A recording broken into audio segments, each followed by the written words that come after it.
Sa puntong ito, ibalikan naman po natin ang ulat ni Kate Renya hinggil sa pagsalang sa Committee on Appropriations ng tatlong panukalang batas na kabilang sa prioridad ng Legislative Executive Development Advisory Council o LEDAC. Kate? Yes, Kate. Greg, una na nga rito ang substitute bill na magko-convert sa Dr. Eva Macaraeg Macapagal National Center for Geriatric Health bilang Dr. Eva Macaraeg Macapagal National Center for Geriatric Health and Research Institute. Sakaling maipasabilang ganap na batas, palalawakin nito ang mandato ng institusyon para mas mapalakas pa ang pananaliksik at serbisyo sa higit 12 milyong mga nakatatanda. Ayon kay Representative Abante, nais niya maging isang batas na ito para magkaroon na rin ng sariling budget at maging specialty center dahil kasalukuyan itong nasa Jose R. Reyes Memorial Medical Center.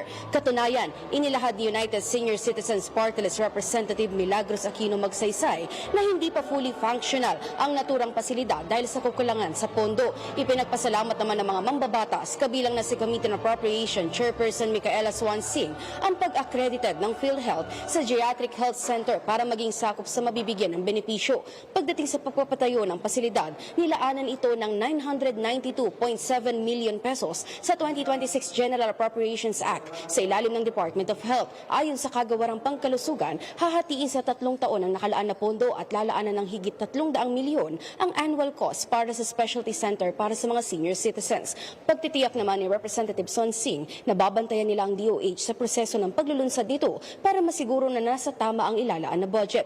Bukod dito, umusad na rin ang panukalang nag-aamyenda sa Philippine Professionalization Act na target palawakin ang nominasyon para sa Board of Professional Teachers, paglilinaw sa saklaw ng licensure exam para sa iba't ibang antas ng pagtuturo at pagpapatupad ng refresher course para sa mga hindi pumasa ng exam.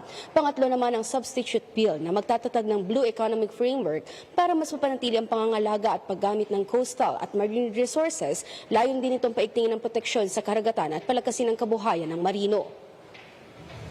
Greg, inaprubahan na nga ng Committee on Appropriations sa pangunguna ni Chairperson Swansing ang tatlong LEDAC priority bills at nakatakda na nga sumalang sa pagbasa sa plenaryo bago maging isang ganap na batas. At yan muna ang update mula dito sa Kamara. Nauuna sa mga balitang totoo at laging bago. Kate Renya, alauna sa balita, Congress TV.